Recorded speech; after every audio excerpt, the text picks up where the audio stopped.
obviously requires more speed and a longer runway than a single-engine prop plane. But luckily, we have some extra tools at our disposal to make the job a little easier once we're airborne. For starters, the autothrust manages engine power to maintain a target airspeed. Autopilot will keep us on track with navigation, and the fly-by-wire system lets us maintain a consistent attitude without needing to make constant adjustments. When I give the word, you're going to execute a straight-out takeoff. After you complete the initial climb, I'll take the controls. But first, check the MCDU for our reference speeds. I already typed in today's numbers. The rotation speed, VR, is 131 knots. I'll call out when we reach it. Take a look at the PFD now. Then, once we hit VR, you just need to begin a gentle rotation by pulling back on the side stick. Don't exceed 10 degrees until you've lifted off. Next, let's review the thrust levers. We need to be aware of 3 different detents. Use the climb detent labeled CL on your throttle to automatically manage the thrust for the remainder of the flight. Toga to take off at full power on short runways or when performing a go-around. And for today, FLX MCT for a reduced thrust takeoff. We reduce thrust at takeoff to preserve our engine life and save fuel. Now let's monitor the engine parameters. As you can see on the engine warning and system display, I applied the parking brakes earlier. Okay, we're ready to go. Apply half forward side stick. Then move both thrust levers gently forward to 50% N1.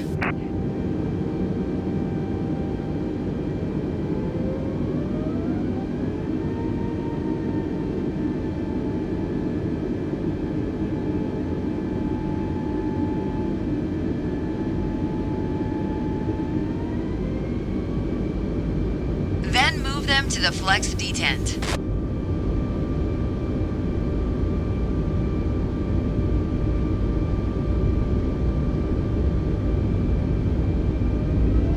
Okay, now the auto thrust is armed. Use the rudder to keep us on the center line. 80.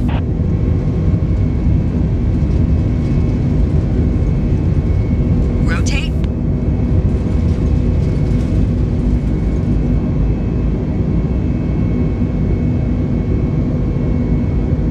Positive climb, gear up. Engage autopilot.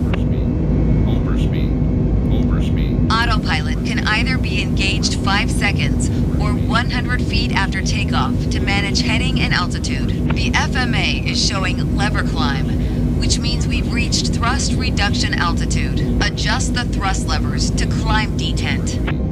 Overspeed, overspeed, overspeed, overspeed, overspeed, overspeed, overspeed, overspeed, overspeed, overspeed. Now we're in the climb detent. Auto thrust is active and will manage airspeed by adjusting the power. At S speed, retract flaps to 0. Disarm ground spoilers. Overspeed, overspeed, overspeed, overspeed. That was excellent. Overspeed.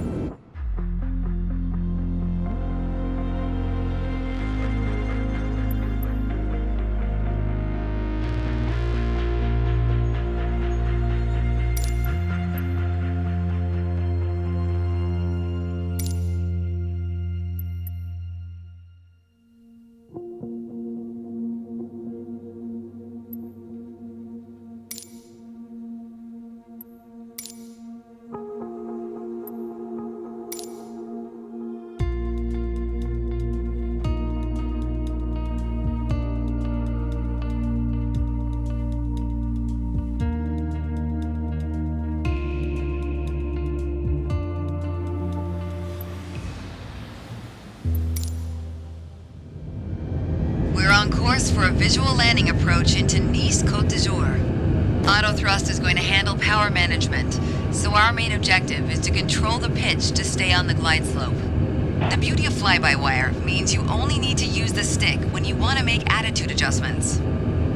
Alright, as long as auto thrust is on, the speed will be automatically managed. throttles should stay in the climb detent. Just focus on the trajectory. Remember, fly-by-wire doesn't need a lot of corrective input. Just keep making small adjustments to pitch and roll as necessary. See the screw on the dash above the PFD? Use that as a guideline to keep us centered on the runway. For a visual approach, we have the track FPA mode activated. This will display the green velocity vector on your attitude indicator. Place it 3 degrees below the horizon to follow a 3-degree glide slope. 2,500.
Look to the right of the runway at the 4 colored lights called PAPI. They'll give feedback to stay within a 3-degree glide slope all the way down.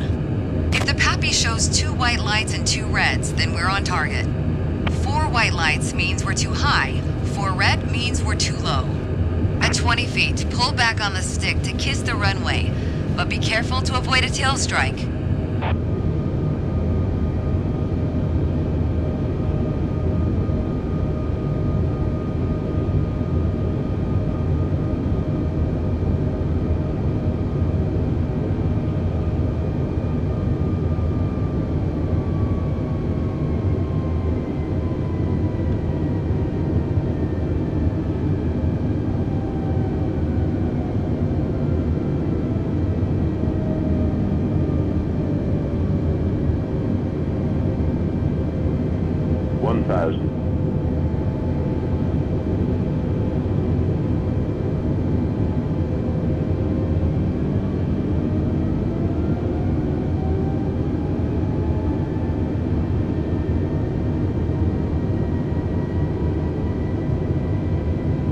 Five hundred. 400. 300. 200.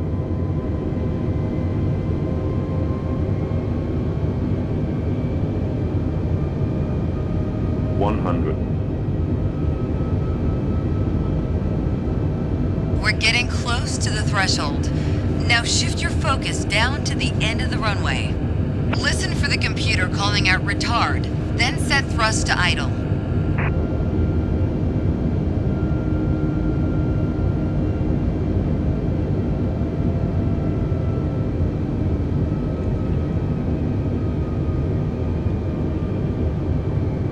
$100.